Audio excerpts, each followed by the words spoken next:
ظاہر ہے ان کے لیے بڑا کام کیا جا رہا ہے, ہمیں بتایا بھی جا رہا ہے, ہم سن بھی رہے ہیں, مگر آج جو رپورٹ چھپی ہے وہ یہ کہ ہماری ان ایڈیکویٹ جو میڈیکل فیسلٹی ہے وہاں پہ 2-3 اسپتال جو ہیں وہ انڈیٹ ہو گئے ہیں. وہاں جو ڈائریا اور دیگر جو بیماریاں ہیں اس طرح کی لیونگ میں ہو جاتی ہیں, تو وہ کچھ 6000 وہاں پہ مریض پہنچ گئے ہیں. اور جو مریضوں کا کاؤنٹ ہے جو اخبار میں آج آیا ہے وہ یہ کہتے ہیں جناب وہاں کوئی ڈاکٹر نہیں ملتا, ہمیں کوئی فیسلٹی نہیں ملتی, جبکہ جہانگیر خان صاحب جو کہ وہاں ایم ایس ہیں وہ کہتے ہیں جی بالکل ایسی کوئی بات نہیں ہے. اچھا, عام آدمی جو آئی ڈی پیز ہیں وہ کہہ رہے ہیں جی ہمیں ادویات نہیں ہیں. تو میں یہ کہہ رہا تھا عمران خان صاحب سے اور دیگر اپنے جو بھی بااختیار لوگ ہیں کہ آپ ضرور نیا پاکستان بنائیں, مگر وہ پرانا پاکستان بھی ان کے ہاتھ سے نہ جاتا رہے جو بیچارے وہاں آ کے بیٹھ گئے ہیں. ڈاکٹر یاسین راشد ہمارے نیوز بلیٹن میں آئی تھی, انہوں نے یہ بات کی تھی کہ وہاں جا کے یہ بہت زیادہ کام کریں, آج وہ یہ کام تو کر رہے ہیں. اگر وہ کام کر رہے ہوتے تو یہ آج کی خبر ہے. میں اس لیے عرض کر رہا ہوں کہ وہاں 6000 بچہ اگر پہنچ گیا ہے تو ڈاکٹرز کی کتنی ٹیمیں گئی ہیں یہ بھی ہمیں بتائیں, ادویات کتنی وہاں پہ جا رہی ہیں اور کہاں سے جا رہی ہیں یہ بھی بتایا جائے. وہ 6 بلین جو آئے ہیں وہ ریلیز ہوئے ہیں نہیں ہوئے, وہ پی ٹی آئی نے کرنے ہیں یا فیڈرل گورنمنٹ نے کرنے ہیں. اور وہ جو عبد القادر جنرل قادر ہیں وہ بھی ہمیں بتا رہے تھے کہ جی بڑی, اور آج خانزادہ صاحب کی جو اسٹیٹمنٹ ہے جو پنجاب کے منسٹر ہیں وہ کہہ رہے ہیں جی بہت مشکل صورتحال ہے مگر ہم گریپل کرنے کی کوشش کر رہے ہیں. تو یہ ایک ایشو ہے بڑا ہیومن. کیونکہ صاحب ایک میں بات کر لوں وہ یہ کہ ایک طرف اگر قربانیاں فوج دے رہی ہے اور جو فٹ سولجرز ہیں وہ جا کے وہ سارا ہمارے پولیٹیکل جو گناہ تھے ان کو صاف کرنے کی کوشش کر رہے ہیں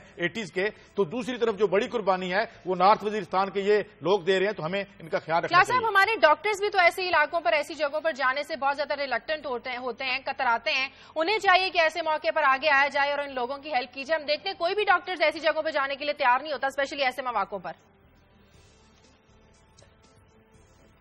شاہجہاں اس پہ میں کامنٹ کرتا ہوں. قاضی صاحب نے ایک بات کی, میں اس پہ ضرور کامنٹ پہلے کرنا چاہوں گا. قاضی صاحب نے کہا کہ جو 1980 کے پولیٹیکل کرائمز ہے, میرا خیال قاضی صاحب کو تو یہ اگین ہم سے زیادہ پتہ ہے اس پہ, ان کا زیادہ ان کا ٹیک بھی ہے, اوپینین بھی رکھتے ہیں.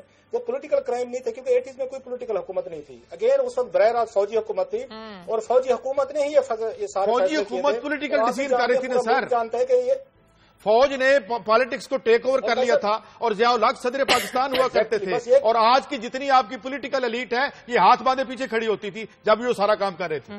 بالکل ٹھیک ہے, آئی اگری ود یو. آج تک بھی یہ سارے کا سارا افغانستان جو مسئلہ ہے وہ ہماری اسٹیبلشمنٹ ڈیل کرتی رہی, ہماری آرمی ڈیل کرتی رہی. لہٰذا یہ پولیٹیشینز کا پیدا کیا ہوا مسئلہ نہیں ہے, ہماری اسٹیبلشمنٹ کا پیدا کیا ہوا مسئلہ ہے. لہٰذا یہی کلین کر رہے ہیں. اگین اچھی بات ہے, ہم ان کے ساتھ ہیں. جو بات شاہجہاں کہہ رہی ہے کہ ڈاکٹرز کیوں جانے کو تیار نہیں ہے, میرا خیال ہے ڈاکٹرز کو ہمیں یہ بلیم میں اس لیے نہیں کروں گا.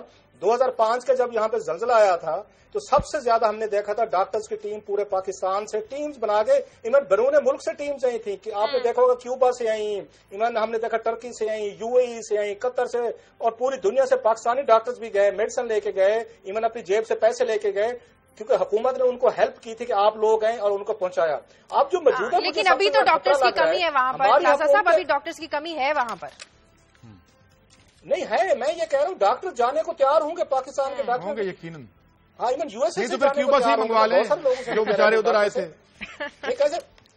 میرا یہ پوائنٹ ہے اس پہ جو مجھے سمجھ آ رہی ہے,